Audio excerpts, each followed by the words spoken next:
بسم الله الرحمن الرحيم، والصلاة والسلام على أشرف المرسلين سيدنا محمد وعلى آله وأصحابه أجمعين. ازيكم يا جماعة، عاملين ايه؟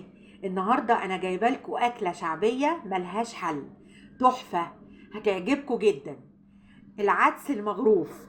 تعالوا نشوف هنعمله ازاي. هو مش مشهور قوي، بس جدتي الله يرحمها كانت بتعمله، كان بيبقى تحفة. عندي هنا ربع كيلو من العدس المغسول، وعندي هنا جزراية كبيرة مقطعاها طرنشات رفيعة.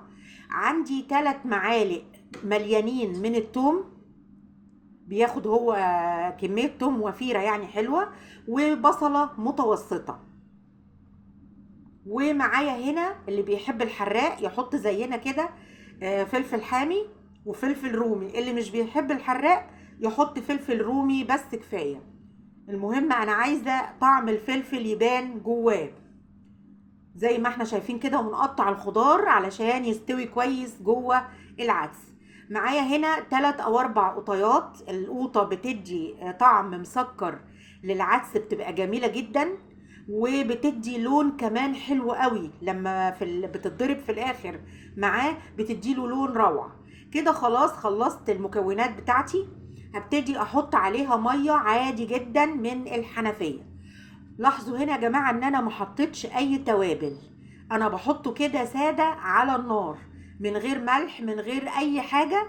برفعه على النار، وكل الكلام ده هيستوي مع بعضه زي ما احنا شايفين كده. بنسيبه على نار متوسطة لحد ما العدس يختفي والخضار يستوي زي ما احنا شايفين كده بالظبط. شايفين العدس خلاص استوى وزي الفل. بضربه طبعا بالهاند بلندر او الخلاط المتوفر عندك. المهم بضربه كويس جدا لحد ما كل الحاجات اللي جواه ديت تدوب. وبزوده كوباية من المية. انا عايزة العدس يبقى خفيف مش تقيل. واحط هنا بقى شوية الملح ومعلقة من الكمون بس فقط لا غير.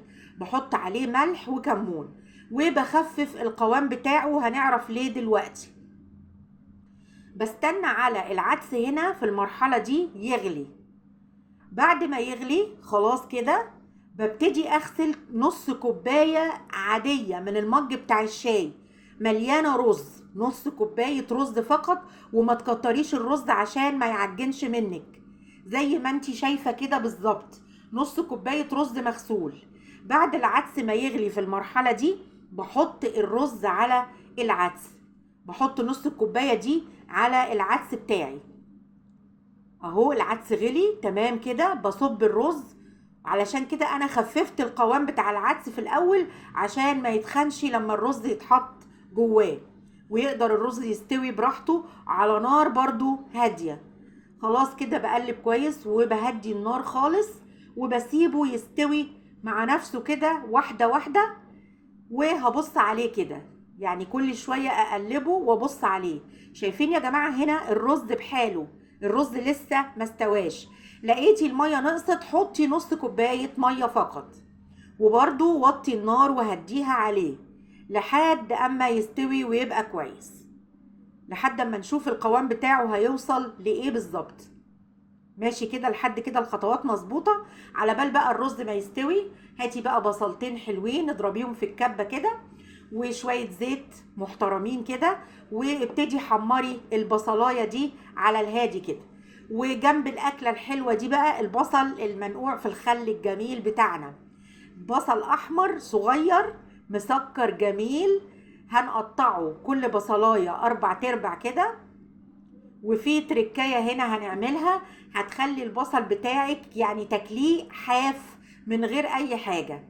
بعد ما بقطع البصل بحط عليه شوية من الخل، حوالي فنجان خل تقريبا، فنجان قهوة مليان خل. وبحط عليه معلقة من السكر، معلقة من السكر بتخلي طعمه روعة، هتاكلي وتدعيلي. خلاص كده حطينا الخل والسكر، هنحط بقى هنا شوية مية تخفف الخل شوية، حبة مية بس، ونركن البصل اللي هناكله جنب الأكلة ده على جنب كده لحد ما ينزل لونه بقى في المية دي ويبقى جميل بإذن الله. خلاص كده العدس بتاعي استوى. شايفين بقى القوام اللي أنا عايزة اوصله هو القوام ده بالظبط. الرز هنا اختفى واستوى والقوام تقل، بقى زي البصارة كده، تقدري تغرفيه في الأطباق. بعد كده بقى باخد البصلاية اللي أنا حمرتها، باخد نصها مع الزيت على العدس بتاعي وأقلبها. دي التقلية بتاعت العدس. طبعا الريحة بقى مش قادرة أقول لكم جميلة ازاي. خلاص كده بغرف العدس في الأطباق بتاعتي. شايفين القوام؟ شايفينه عامل ازاي؟ والريحة جميلة، وبإذن الله هيعجبكم جدا. بقية البصل بقى المتحمر بنرشه على وش الأطباق، اللي هو زي بصل الكشري كده، بنرشه على وش الأطباق بتاعتنا، وبتتقدم بالطريقة دي. أكلة يا جماعة من التراث الأصيل، هتعجبكم جدا جدا والله. وادوني بقى لايكات كتير وشير وسبسكرايب للقناة.